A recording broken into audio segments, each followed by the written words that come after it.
चेरीको बहुआयामिक महत्त्व छ। एउटा सुन्दर फुल दिन्छ, अर्को यसको फल दिन्छ जो चाहिँ युरिक एसिडको बिमारीको लागि असाध्यै राम्रो मानिन्छ। यसको साथसाथै यसले चाहिँ के भनेदेखि कार्बन चुसेर लिने कुराहरू पनि छँदैछ। र चेरी चाहिँ विशेष गरेर यो टर्की भन्ने देशमा चाहिँ धेरै ठुलो परिमाणमा यहाँ उत्पादन हुन्छ र यसको निर्यात चाहिँ अस्ट्रेलियामा गरेको हामीले हेर्न पाइन्छ। नेपालमा पयुँको मूलो वृन्दमा चेरीको साइन ग्राफ्टिङ गरेर कलमी गरेर त्यो चाहिँ के भनेदेखि गोदावरी फार्म पुष्प विकास केन्द्र गोदावरीले चाहिँ बिक्री गरिरहेछ। मुख्य गरेर चेरी चाहिँ के भनेदेखिलाई चाहिँ धेरै किसिमका हुन्छन्। सबभन्दा कम चिलिङ आवर भनेको चिसो चाहिने चाहिँ बार्बाडोस चेरी हो, जो चाहिँ के भनेदेखि तराई र गर्मी स्थानमा चाहिँ राम्रोसँग फल्दछ।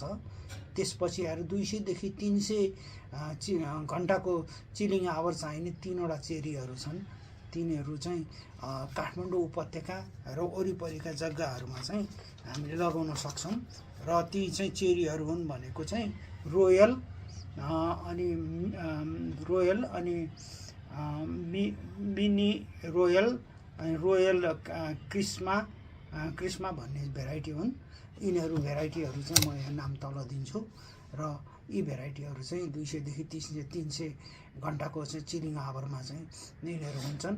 साथसाथै चिलिङ आवरको भनेको चिस्यानको साथसाथै यिनीहरूलाई चाहिँ एक अर्कालाई आफ्नो चाहिँ परागकरण दिएर फल लाग्ने किसिमको बनाउन पनि जरुरी छ। त्यसकारणले यी तीनै जातलाई मिसाएर लगाउँदाखेरिमा चाहिँ काठमाडौँ उपत्यकामा यसले फल पनि दिन्छ।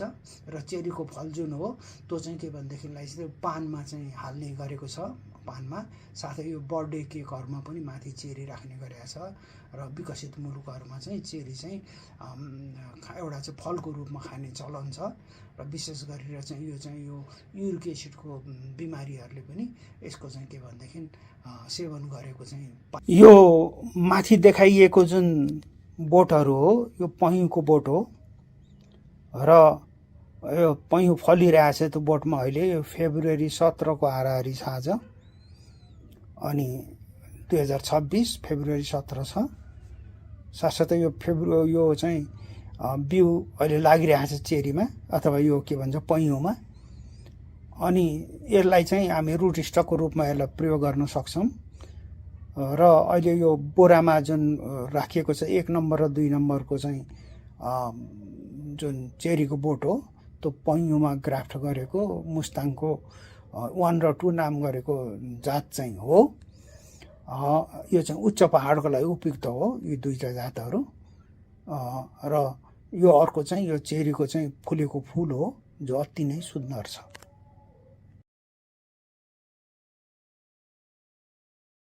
त्यस्तै 400 देखि 500 घण्टाको चिलिङ आवर अथवा चिसो बढी हुने काठमाडौँ उपत्यकाभन्दा अलिकता बढी चिसो हुने स्थानमा चाहिँ ल्यापिन्स, स्टेला र चाहिँ रोयल क्रिम्सन भन्ने जात चाहिँ उपयुक्त हुन्छ। ती जातहरू चाहिँ ल्यापिन्स त आफैमा सेल्फ पोलिनेटेड हो, मतलब आफ्नो सेल्फ पोलिनाइजर हो। त्यसलाई अर्को परागकरण नभए पनि फल लाग्छ। तर के भने यी तीनै जातहरू मिसाएर चाहिँ रोपेको खण्डमा चाहिँ एक अर्कालाई चाहिँ परागकरण दिने र फल पनि लाग्ने हुन्छ।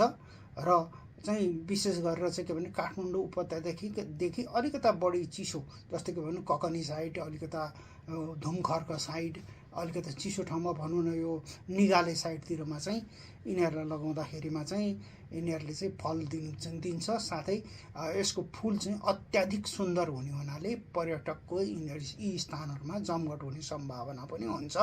र त्योभन्दा माथिको लागि चाहिँ अहिले मुस्ताङले चाहिँ 1 र 2 भनेर दुईटा जातहरू चाहिँ निकालिरहेछ, जो चाहिँ अहिले पुष्प विकास केन्द्र गोदावरीले पनि बिक्री गरिरहेछ। ती चेरीहरूलाई चाहिँ 1 र 2 दुईटै मिसाएर गर्दा एकले अर्कालाई चाहिँ परागकरण दिएर दुईटैमा फल पनि लाग्छ र साथै उच्च पहाडमा पनि यसले चाहिँ फुलहरू दिन्छ। यो फुल चाहिँ विशेष गरेर जाडो याममा फुल्ने भएको हुनाले अति सुन्दर हुन्छ। र जापानमा चाहिँ यो फुल फुलेको बेलामा छुट्टी नै लिएर बेसकन पर्यटकहरू यस ठाउँमा घुम्ने गर्दछन्।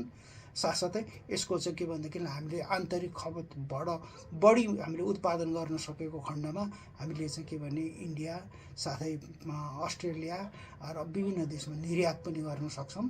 र यसमा चाहिँ के भनेदेखि अहिले त्यस्तो सुन्तलाजात फलफुल जस्तो रोग पनि लाग्ने गरेको छैन र चाहिँ यो अहिले हाम्रो पैँयोमा चाहिँ यसलाई चाहिँ अहिले कलमी गरेर यसलाई चाहिँ वितरण गर्न हामीले सजिलैसँग सक्छ। पहाडमा कोबुल्सका, राणा र डेल्का नामका चाहिँ के भने जातहरू हामी राख्न सक्छौँ।